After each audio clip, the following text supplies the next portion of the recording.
you ended up hooking up with Gtrot because if I understand it correctly, they were starting to build it out in 2008, and you came on board as a co-founder in 2010. Yes. You're solely focused more on just the college scene, and at least in the beginning, the program itself was somewhat limited in the type of offerings it was providing.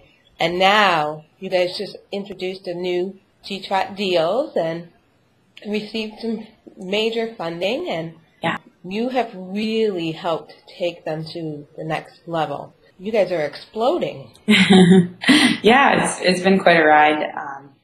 The company was started at Harvard by Zach Smith and Robert Cordy. They basically, built it in a computer science class, just the basics. They pitched it at a business plan competition, the Innovation 3 at Harvard. They ended up winning. They took top prize, and that gave some seed capital to start the business. And really the problem they're solving for is, I have all these friends going on spring break, but who is going where and when are they going to be there? And, does someone have advice on what to do in Miami? Really around this small network of college and how to share trips and find each other. How did you guys come up with the name Gtrot? So the original company and the company's name that's, on all the paperwork is Get Out of Cambridge.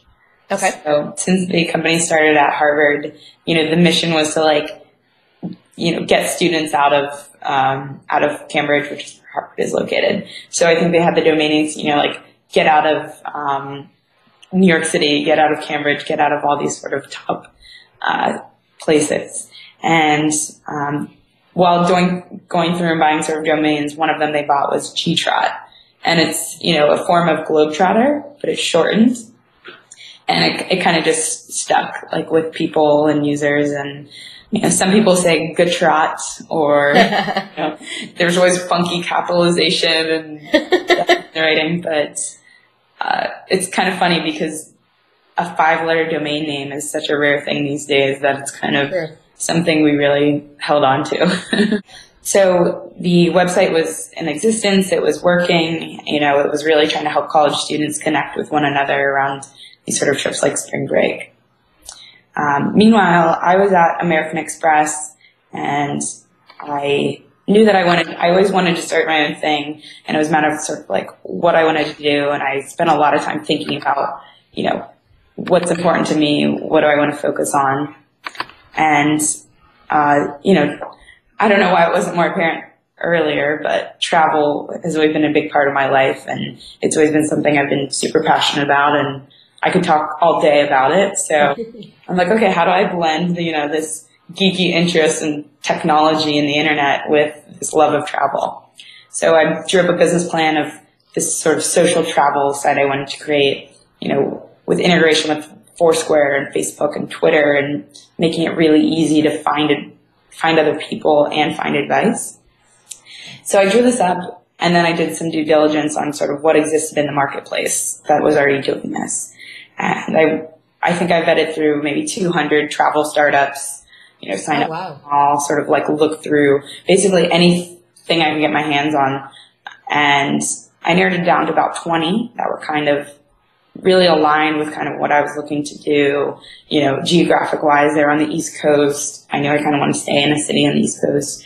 And I just started reaching out to each company and sort of saying, great site. I love this about it. Have you thought about including these types of pieces? And that opened up the door to conversations. One of those happened to be with Zach. He was in New York City. We met up for coffee, which was supposed to be a half an hour chat about, travel and startups. And it ended up being a 3-hour planning session of this is where we could take the business, if we sort of combine forces and make this happen. So I was leaving my job at American Express once I kind of, I'd saved up the money. I knew I was going to leave at some point. I knew I wanted to be working on something like this, and the pieces just kind of came together. So Zach was working full time at Bain and then working on this, nights and weekends. And I basically took the lead on it sort of full time to And, as part of that, we made the decision we wanted to raise money. We really wanted to blow it out of the water and grow and make it big. So we started fundraising in November, and then basically had offers on the table and closed early this year.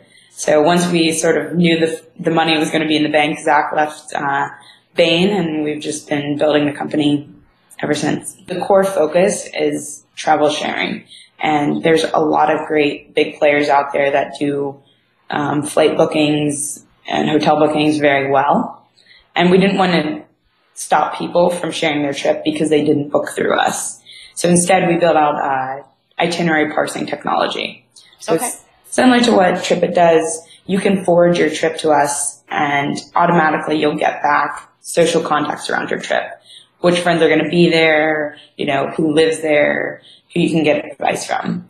And, with that, it automatically populates into your profile, your trip, and you'll get the deals custom with that. So that's kind of our core strategy. With that, since we do have these touch points with the traveler, we've just recently partnered with Let's Go Travel Guides. They're one of the biggest, largest content providers on trip advice, especially to the younger demographic. So we're working through some partnerships like that, sort of bring great travel information to the traveler. Partners a great way. The largest sort of focus for us is making the product better. We had worked with an outsourced development team all last year, and they do great work, but it just, we couldn't move as fast as we wanted to. Okay. Now we've spent the time, we've hired some really great people, great talent onto the team, programmers, designer, to make the site better, easier to use, get more users on and make it easier for a lot of people to just share their travel plans. So I think we're doing that now, and this summer is going to be a really big push on, making it super simple and super viral. You guys just recently pulled in some funding. Yes. Now, was that your first time going through first time going through a pitch, and how was that? Yes, it was my first time ever raising money. And yeah, I did what, made the most sense to me, which was talk to all the people that have done it before me, read as much about it online as possible, and really being clear to people that I met what our intentions were. So in the beginning of the summer, we weren't looking to raise money, but we knew timeline-wise we wanted to start that conversation in November. But that meant prior to November, getting all the ducks in the row, knowing what our pitch was, the people we should be talking to, establishing those relationships with potential investors, and really planting the seeds. And then so saying we're not looking for funding now, And then, come November, we sort of flip the switch and we're now we're looking to raise money and we want to have those serious conversations. Was it as stressful as people say, or? Yes, it's definitely,